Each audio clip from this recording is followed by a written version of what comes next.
전후 고향은 황제의 손자이자 장이의 아들이다. 그는 신중하며 지략에 뛰어나고 매사에 통달했다. 귀와 신의 권위에 의지하여 예절을 제정하고 가르치고 교화하였으며 흠 없고 정성스럽게 제사 지냈다.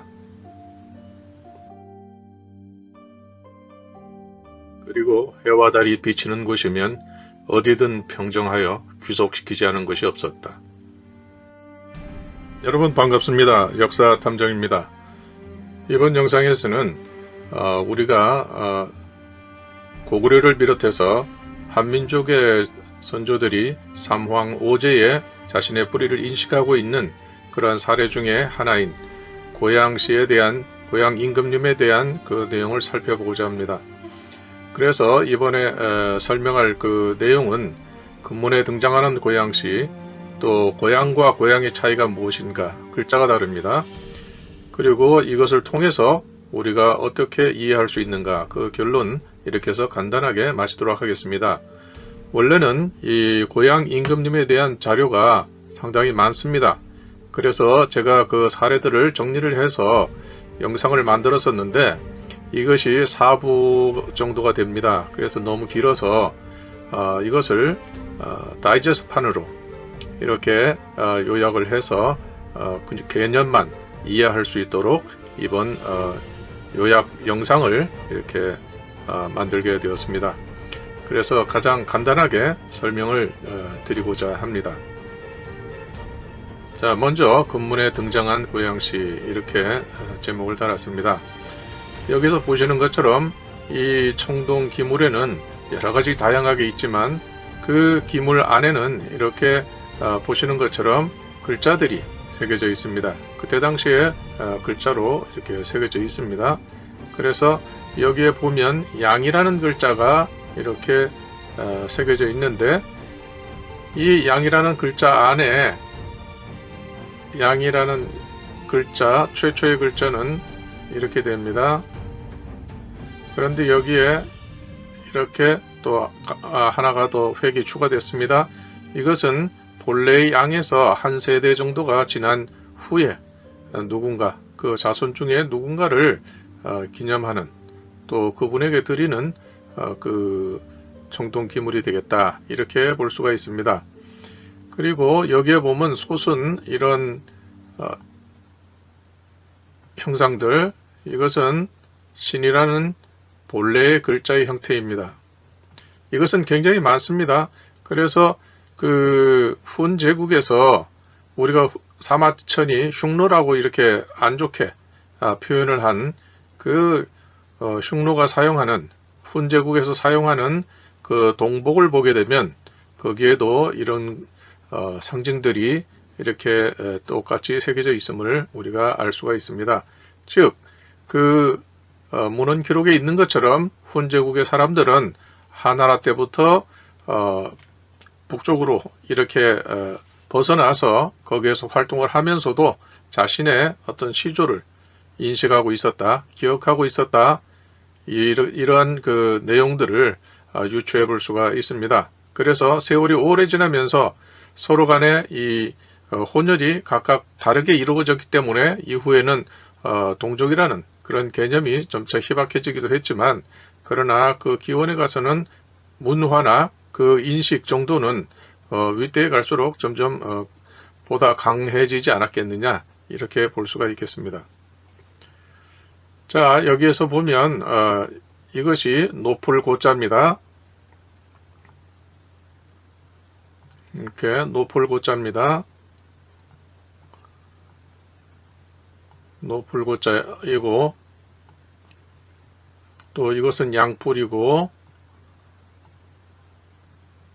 이렇게 해서 이것은 고자, 이것은 양자가 됩니다. 그래서 여기에서 보면 짐승 양자가 되는 것이죠. 짐승 양자가 됩니다. 그리고 여기에 있는 이 위에 있는 이 삼각형은 이미 설명드린 대로 이것은 삼신을 모신 집 혹은 삼신, 그래서 전체적인 이 흐름을 보고 이것이 어떤 공간을 나타낸 것이냐, 아니면 자신의 시조를 인식하고 있는 것이냐 하는 것을 여기서 우리가 구별할 수 있어야 합니다. 그런데 여기에서는 삼신, 시조로서의 삼신을 이렇게 나타낸 것이고, 따라서 이것은 설문회자에 있는 것처럼 집이라고 되는데, 이것은 하나의 족표를 나타냅니다.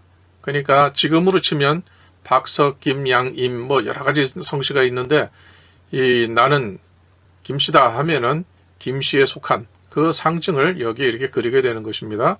그리고 이 밑에 있는 이것은 자신을 나타낸 것입니다.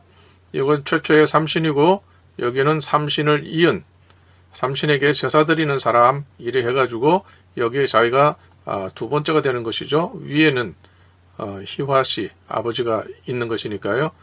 그래서 삼신을 모시는 자기가 두 번째 사람 이렇게 표현이 되어 있습니다. 그러니까 자신의 정체성을 여기 표현한 것이고, 양을 나타낸 것은 무엇인가?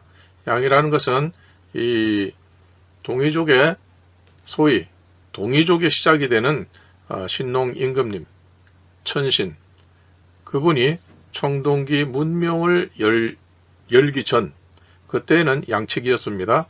양을 쳤기 때문에 많이 이동을 해야 되고, 따라서 그 이동의 상징으로 발을 그리거나 아니면 양을 쳤다는 뜻으로 양의 뿔, 짐승의 뿔을 이렇게 표현하는 것입니다. 그 다음에 이 역삼각형은 자신이 이 상대가 되는 목의 사위였기 때문에 뉘조의 집안으로 장가를 가서 그쪽을 계승했다 하는 그러한 내용을 여기에 담고 있습니다. 자, 그리고 여기에 또 동그랗게 이렇게 해를 그렸습니다. 해를 그렸는데, 보통 해를 그린 거 이제 근문을 보게 되면 이렇게 옆으로 약간 타원형으로 된 것도 있고 여러 가지 형태의 동그라미가 있는데, 이분은 아주 정확하게 이 아름다운 원을 이렇게 자신의 상징으로 이렇게 했습니다. 그렇기 때문에 이분은 자기가 천신, 그러니까 할아버지의 그 정통성을 이은 적손이다 하는 것을 여기서 알 수가 있고, 그래서 사마천이 전욱이라고 이렇게 표현을 했지만, 본래 이것은 전욱이라고 하는 것은 오로지 전에다 미혹할 욱, 이렇게도 해석할 수가 있고, 오로지 미련하면서 전제정치, 독재정치를 하는 그러한 인물이다 해서 아주 그 훈제국을 흉노라고 얘기했던 것처럼 여기에서도 안 좋은 이미지가 연상될 수 있는 그러한 이름으로 전욱 이렇게 표현했다고 볼 수가 있습니다. 또 한편으로는 오로지 전에 그 왕을 나타내는 그런 개념으로서의 욱을 또 있는데, 이런 상당히 중의적인 그런 의미를 갖고 있는 것을 의도적으로 표현함으로써 이 안 좋은 쪽을 더 연상할 수 있도록 사마천은 그렇게 교묘하게 이 언어의 유희를 하고 있는 그러한 것을 우리가 짐작해 볼 수 있습니다. 왜냐하면 황제를 한나라의 정통성으로 삼고 대륙사의 전체적인 주인으로서, 주체로서 이렇게 묘사를 해야 됐기 때문에 뭐 그렇게 했던 것이죠. 그러나 이것이 이제 역사를 제대로 표현하고 알려주고 있는가 하는 것은 후대에 우리가 이것을 제대로 파악을 하고 있는가에 달려 있습니다. 그렇기 때문에 우리가 고대의 기록을 우리가 읽을 수 있어야 하고, 또 그것을 통해서 문헌으로 내려오는 기록들이 무엇이 잘못되었고 무엇이 계승되었는가 하는 것을 우리가 분별할 수 있어야 합니다. 그래서 여기서 이 R은 천신 하나님으로부터 비롯된 그 상징, 토템입니다. 그렇기 때문에 이 해라고 하는 것은 백호통에 있는 것처럼 태양은 불이다 이렇게 되어 있고, 또 불은 태양이다 이렇게 설명을 하고 있습니다. 그렇기 때문에 이것은 금속, 문명, 청동기 문명을 여는 단계에서 가장 중요한 것이 그 금속을 녹일 수 있는 온도까지 불을 올리는 것이기 때문에, 그래서 이 해를 매우 중요하게 생각했던 것이고, 신라인 역시 자신을 화관지후 이렇게 설명을 했습니다. 화관이라는 것은 고조선 시대에 가장 중요한 핵심 중에 핵심인 그러한 요직으로서 그것을 통해서 청동기를 제조할 수가 있었던 것입니다. 그래서 여기서는 족칭이고 자기는 이 삼신을 이은 후손이고 여기서는 자기는 양을 치던 그러한 가문에서 또 여기 그 결혼을 이 뉘조 집안으로 갔다 하는 그러한 것을 여기 이제 표현하고 있습니다. 또 이건 뭐 똑같습니다. 여기서는 이제 알이 없죠. 햇님이 없죠. 여기도 보면 양을 나타냈습니다. 그 다음에 이것은 이거는 책봉한다, 임명한다, 임무를 부여한다 이런 뜻이 됩니다. 그렇기 때문에 이 양치기에 이 고양시에게 어떠한 임무를 부여하는 것을 나타낸 것입니다. 그 다음에 여기서 보면 이게 양이라는 것은 뭐 알 수가 있는 것이고요. 뭐 이 뿔에 대해서도 설명을 한다면 내용이 길어지기 때문에 그냥 양이라는 것을 일단 인식하시면 될 것이고, 한자를 아는 입장에서 이것을 그냥 그 기자로 이렇게 읽기 쉽습니다. 물론 기자가 틀린 것은 아니지만 이것은 고대에는 모계 사회에서 자를 나타냅니다. 그래서 양의 아들 이런 뜻이 되는 것이죠. 양의 아들. 그래 자 혹은 사로 이렇게 발음을 하게 됩니다. 그래서 이 양이라는 것이 그냥 단순한 어떤 짐승으로서 가축으로서의 그런 의미만을 나타내는 것이냐, 그건 아니고요. 그것이 하나의 토템이라 할까 그런 상징으로서 이제 사용되었는데, 여기에 보면 이 양입니다.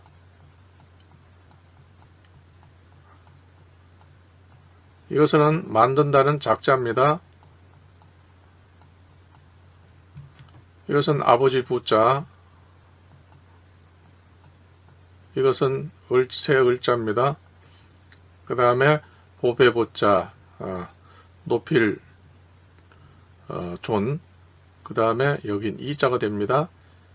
그러니까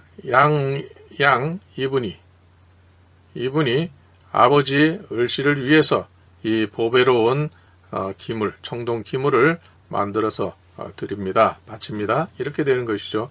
즉 양이 청동기를 만들 수는 없지만 이것이 양이 하나의 상징으로서 사용됨으로써 양을 자신의 상징으로 삼은 인물 누군가가 아버지가 되는 을씨를 위해서 청동 기물을 만들었다는 것이죠.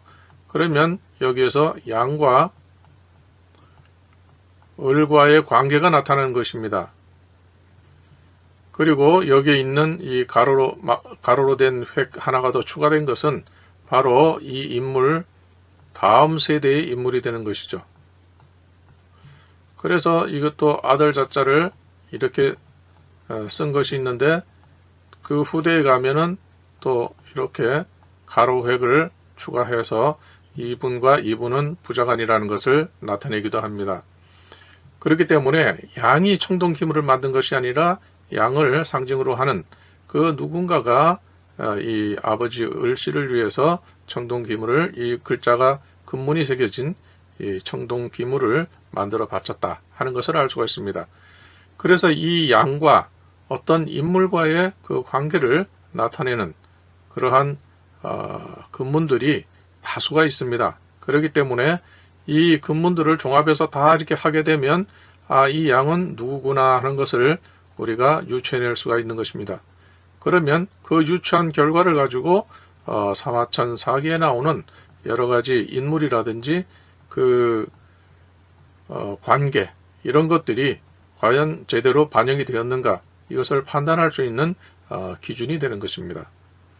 자, 다음을 보시겠습니다. 역시 오늘의 얘기는 고향 임금님에 대한 것이기 때문에 그분에 대해서 초점을 맞춰서 말씀드릴 것입니다. 자, 이건 뭐 앞에서 설명한 것처럼 고양 이렇게 되어 있습니다. 자, 이것도 고양 이렇게 되어 있는데, 이 고양이라는 시칭 앞에 이렇게 활이 그려져 있습니다.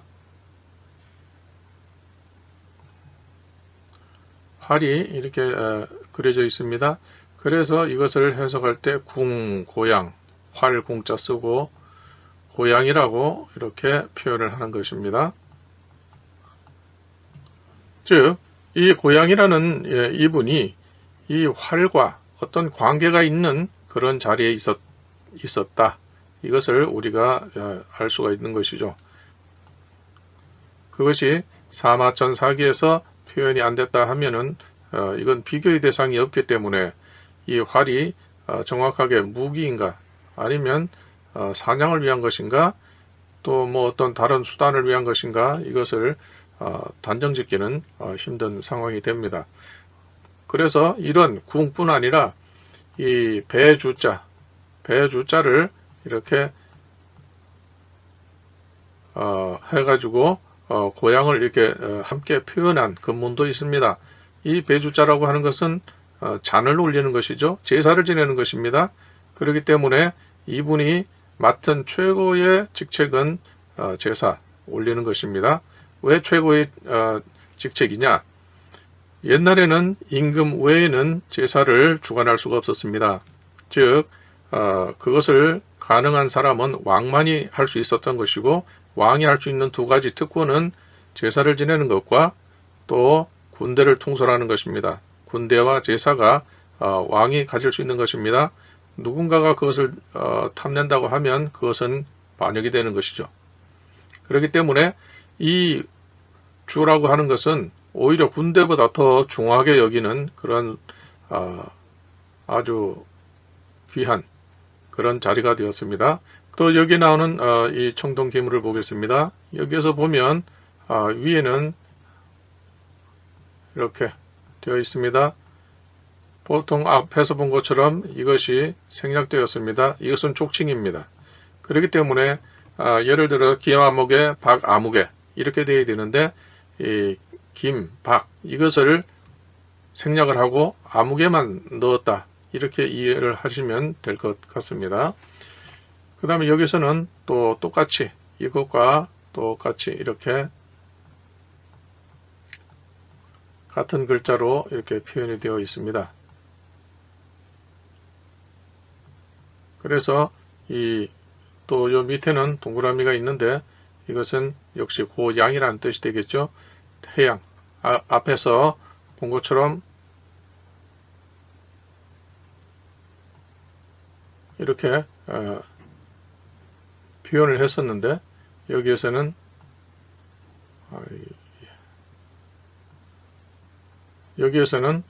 요 두 가지를 표현한 것이고 이것은 생략이 된 것입니다.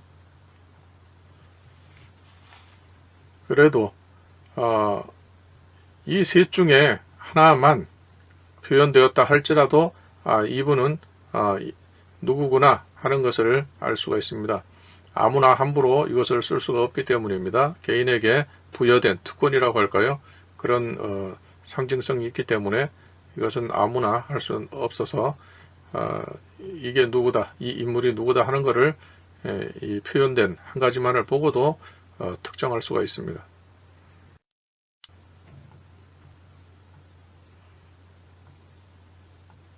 이렇게 표현이 되어 있습니다. 그렇기 때문에 우리가 오늘날 그 글자로서는 바로 높을 고자에다가 양, 짐승, 가축, 양으로 이렇게 옮겨 적어야 정확한 것이 됩니다. 그런데 사마천은 이분을 양은 같은 글자이고 양자를 달리 적었습니다.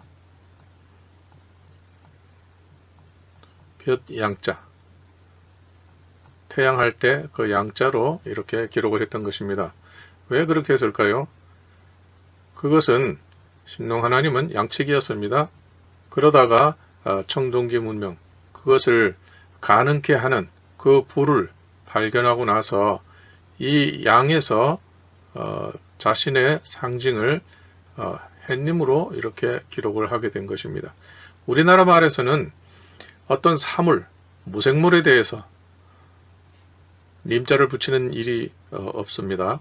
그럼에도 불구하고 햇님이라고 이렇게 말하고 달님이라고 말하는 것은 과거 우리가 지금 인식하지 못할지라도 아득한 그 어느 시기에 해와 달을 자신의 상징으로 토템으로 이렇게 삼았다 하는 것을 알 수가 있습니다.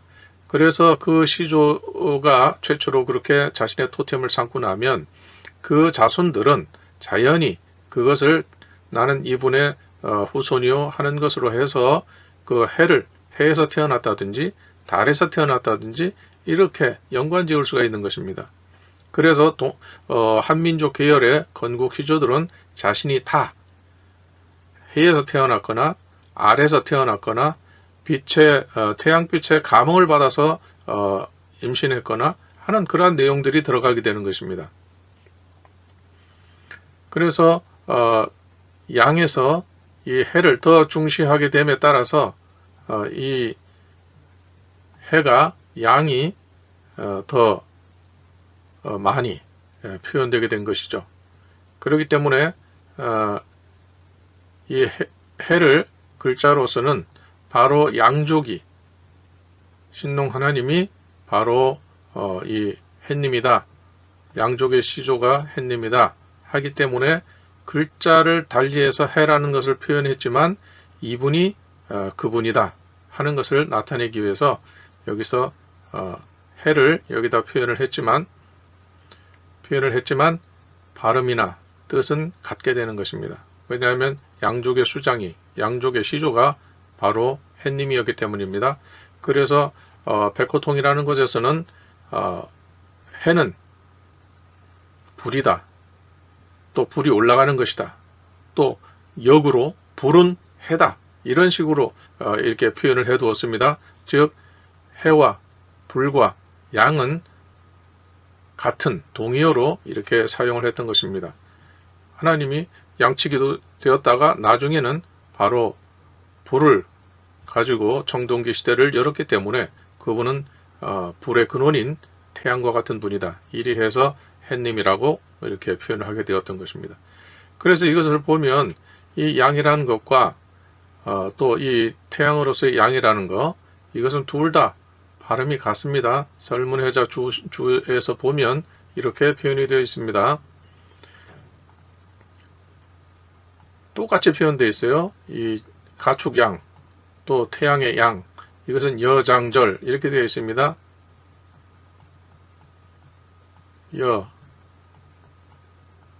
장 절 해서 반절법으로 하게 되면 여기서는 초속만을 따옵니다. 그렇기 때문에 이렇게 되는 것이죠. 장 그때는 아마 장을 읽었던 모양이죠. 하여튼 그래서 초성이 여기 있으니까 초성을 뺀 나머지 이렇게 해서 양이 되는 것입니다. 이것을 조합하면 양으로 발음이 되는 것입니다. 그래서 이 양과 이 양을 똑같이 10부로 기록을 해 두었습니다. 이 10부라는 것은 뭐냐면 발음의 분류를 17부로 나누었는데 같은 발음은 같은 부수에 들어갑니다. 그리고 또 정확하진 않더라도 아주 가까운 발음 그런 것은 여기 좌우에 18일부가 없지 16부가 되거나 이렇게 되는 것입니다. 그러면 이것은 매우 가깝기 때문에 나중에는 대략 같은 발음이다 이렇게 이해할 수가 있는 것입니다. 그런데 예를 들어서 그냥 7부였다 이렇게 하게 되면 대략 유사한 발음이 8부로 나올 수 있는 것이고 때로는 6부로도 이렇게 나올 수 있는 것입니다. 그래서 이 관계를 방전이라고 합니다. 더 광범위하게는 또 5나 9가 되는 경우도 있기는 한데 이 경우는 좀 드뭅니다. 그래서 이 경우에는 이 본래 기준이 되는 이 발음으로부터 촌수가 멀어집니다. 다음 단계가 되기 때문에 이것은 차방전 이렇게 설명하기도 합니다. 그러나 대개 보통 인정받는 것은 바로 방전 여기까지만 인정을 하게 되고 이제 특별한 경우에는 이렇게 그 다음 단계까지도 이렇게 인정하는 그런 경우도 있습니다. 그렇기 때문에 지금 여기에서 보면 사마천은 이 양자를 쓰고 근문에서는 가축으로서의 양을 이렇게 표현을 했습니다. 그러니까 이것은 자신들이 기원이 양측이었다. 그러다가 이 태양을 자신들의 토템으로 삼았다. 그래서 고향 임금님이 나타나는 근무는 알이 있고 고양 이렇게 표현을 했던 것입니다. 이것은 가장 완전한 형태의 자기 정체성의 표현이라고 볼 수가 있습니다. 그러다가 후에 가면은 바로 요것만 양자만 따로 쓴다든지 고자만 따로 쓴다든지 이 알은 따로 이렇게 쓴다든지 이것에 따라서 이게 누구다, 누구를 나타낸다 하는 것을 표현할 수가 있습니다. 이 고라는 것도 이렇게 되어 있는데 고신임금을 고신 이렇게 한다고 하는 것은 바로 고신임금이 이분의 아들로서, 아들이라는 것은 그때 당시에 사위를 말합니다. 그래서 사위는 백녀손님이죠.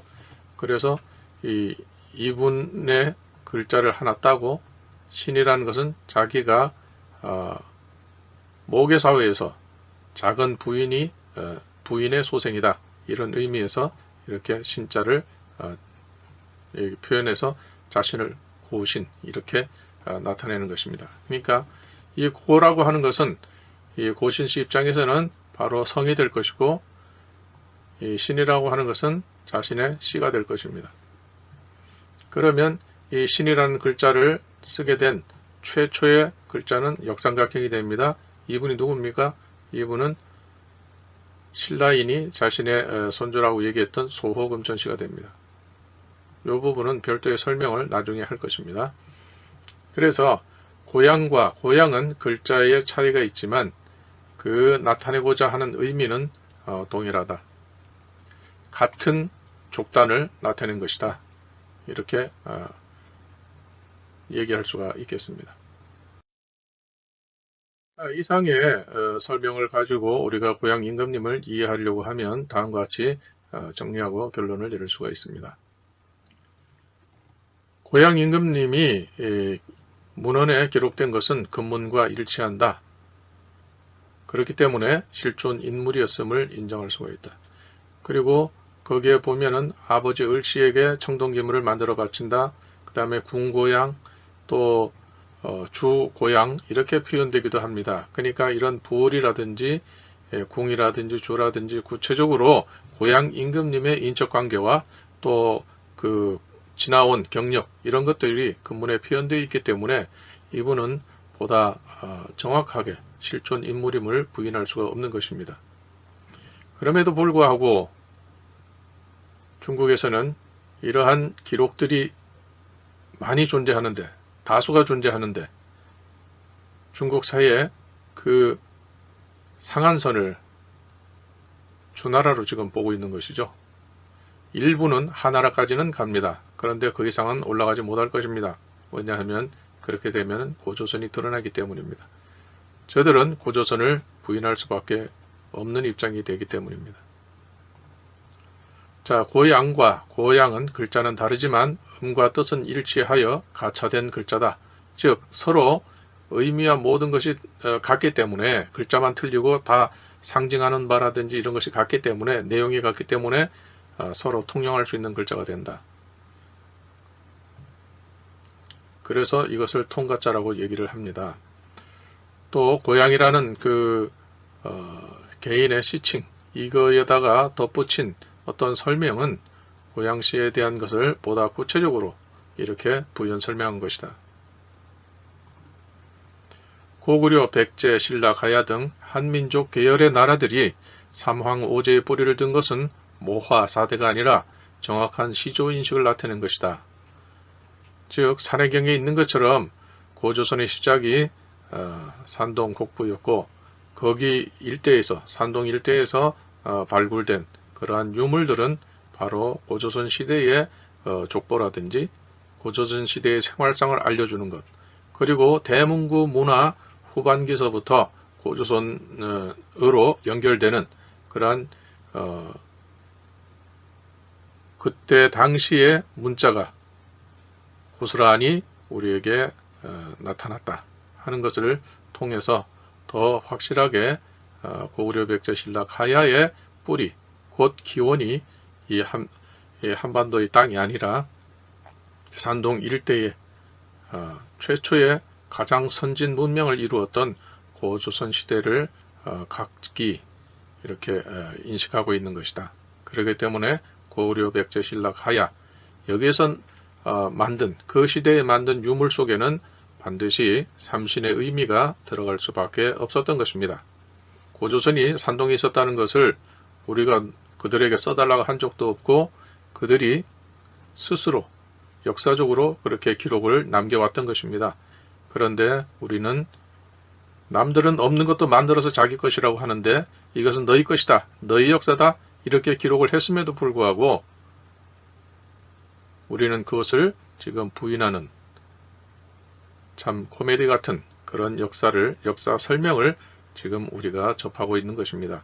그래서 가장 확실한 것은 반만년 전에 우리의 선조들이 남긴 그때 당시의 글자를 해석할 수 있어야만이 바로 우리가 누구인가를 정확하게 알 수 있다는 것을 말씀드리면서 오늘의 영상을 마치도록 하겠습니다. 영상을 보아주신 구독자님들께 감사의 말씀드립니다. 고맙습니다.